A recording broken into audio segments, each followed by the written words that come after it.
La Primera Guerra Mundial, ocurrida entre los años 1914 a 1918, fue un acontecimiento de gran impacto internacional que por supuesto conmovió desde el punto de vista económico a todo el planeta, incluido nuestro país. En el caso de Cuba, vamos a analizar cómo su esquema dependiente, específicamente monoproductor y monoexportador, pues hizo que dependiera muchísimo de los altos y bajos del mercado internacional y que por supuesto también dependiera de los designios de los Estados Unidos, que era el país principalmente que recibía las producciones nuestras para luego ser comercializadas. De ahí que la crisis que ocurre en Europa con la producción del azúcar de remolacha y la imposibilidad de Cuba de acceder directamente a esos mercados en el viejo continente condiciona la subida vertiginosa de la demanda y por supuesto de los precios en el mercado mundial. Fue por ello que nuestro país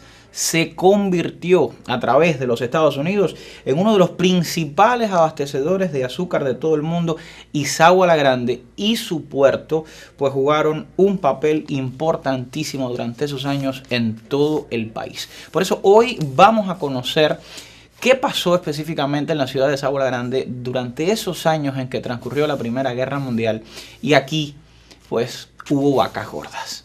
La Primera Guerra Mundial entre los años 1914 y 1918 fue un acontecimiento histórico internacional de gran repercusión en la vida económica de Cuba. En el territorio de Sagua la Grande, por ser una zona eminentemente azucarera y vinculada directamente a la exportación de azúcar y sus derivados a través del puerto de Isabela, se manifestó con intensidad esta fiebre azucarera con la elevación de los índices productivos y en el incremento de los volúmenes y valores de exportación durante estos 2 años hasta la posguerra temprana, por lo que se rompe parcial y artificialmente el estancamiento económico productivo que caracterizó a los años anteriores.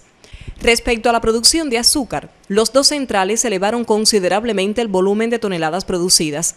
Desde la zafra 1913-14 a la 1919-20, el incremento arrojado en ese índice rebasó las 19.000 toneladas, cifra que al compararla con el promedio de tonelaje anual obtenido entre 1902 al 1912, representa un crecimiento del 108%.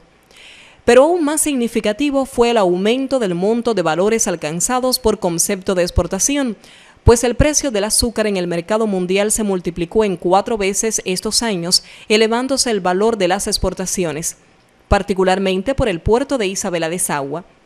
Esta anarquía económica tuvo consecuencias negativas, luego de terminada la Guerra Mundial, cuando se recuperó la economía europea, sobre todo la producción y el mercado azucarero, efecto que particularmente en Sagua se presentó con gran fuerza desde finales del año 1920 hasta 1923, regresando la economía del territorio a un estado de estancamiento y ruina sin precedentes a este periodo.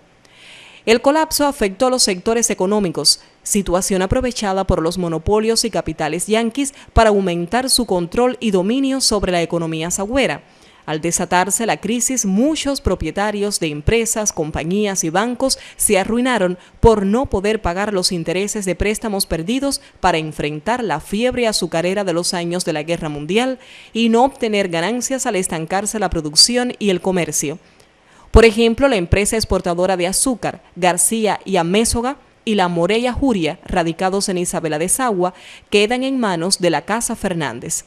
Igualmente sucedió en la fundición Alba y González, cuando sus propietarios no pudieron afrontar la crisis, quedando la empresa a la deriva por las deudas de sus dueños, siendo adquirida entonces por el ciudadano norteamericano Jimmy McFarland, representante de la Honolulu Iron Ore Company, quien compró la propiedad y pagó sus deudas. A partir del año 1920, esta fábrica y el taller de maquinarias Unión pasan a ser controlados por este monopolio en la persona de McFarland y respaldada financieramente por capitales ingleses del Royal Bank of Canada, que poseía una sucursal en esta ciudad. La empresa telefónica pasó al dominio de la Cuban Telephone Company. Varios tanques de recepción de mieles, almacenes y muelles ubicados en la Isabela pasaron al control de las empresas Old Time Molasses y del Citibank de New York. La planta eléctrica cayó en poder de la mal llamada Cuban Electric Company, entre otros ejemplos. La destilería El Infierno, en estos años, constituyó una excepción. Fue una de las empresas que menos sufrió los embates de la crisis de posguerra y aunque con precios más baratos, el volumen de alcoholes exportados se incrementó en relación con los años de vacas gordas. Sin duda, los efectos más crudos del período de vacas gordas los sufrió el pueblo sagüero, la gran masa de trabajadores del campo y la ciudad junto a sus familias. Es por ello que durante los años de la Primera Guerra Mundial, y más aún en los de la posguerra, no cesa la actividad del movimiento obrero sagüero contra la explotación persistente.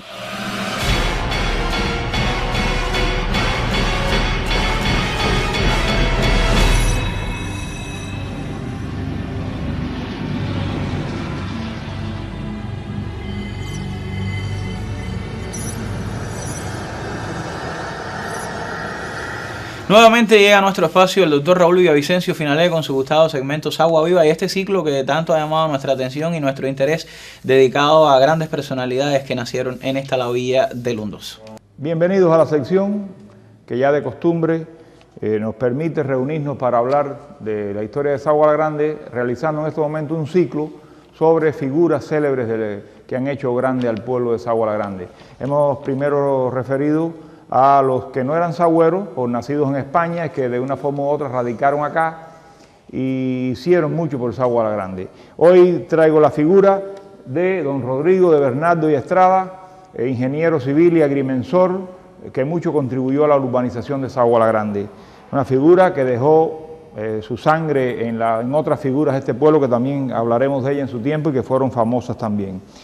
Nació un 31 de diciembre de 1805 en Jerez de la Frontera, España, en Andalucía específicamente, y llegó a Sagua la Grande, a La Habana primeramente, alrededor de 1850 aproximadamente, se estableció en La Habana, y de allí lo trajo Casariego a Sagua por la fama que había adquirido, porque fue el que introdujo en Cuba el sistema métrico decimal, unido a la profesión que él ejecutaba.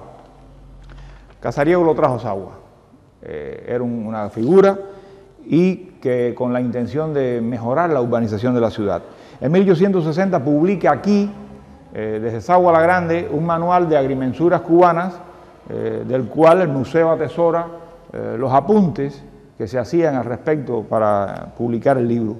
En 1861 durante meses se dedicó a realizar un plano de la bahía de Isabela para mejorar la navegación en la misma.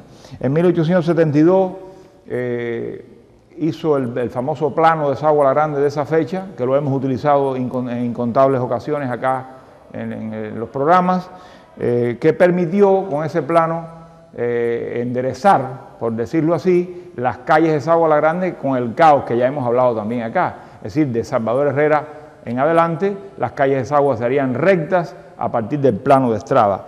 En 1874 abrió las calzadas hoy conocidas como de Báquer y de Oña, las abrió por cuanto eran senderos nada más, y llevó la línea del ferrocarril hasta Rodrigo, pueblo que agradecido lo honró con el nombre, el pueblo de Rodrigo, acá al lado de la presa, y el apeadero del tren se llamaba Estrada también en su honor, es una figura muy querida de su época.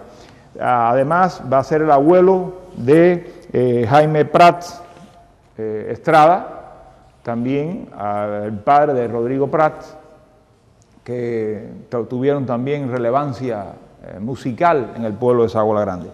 Esa es la figura que queríamos traer para el día de hoy, por haberse destacado y haber fallecido aquí en Sagua la Grande un 1 de abril de 1877 y haber sido enterrado en esta tierra. Los espero entonces el próximo viernes para continuar hablando de otra figura querida del pueblo. Hasta entonces.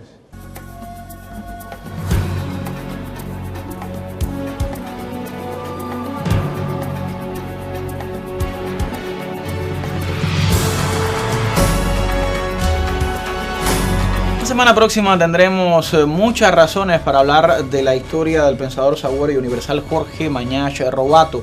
En las memorias de Sagüeros acudiremos a muchos que aún recuerdan la visita a la villa del Hundoso del héroe de Yaguajay, Camilo Cienfuegos. La invitación queda en pie. Estas son las historias de nuestra tierra. Son las historias del Sabaneque. Buenas noches.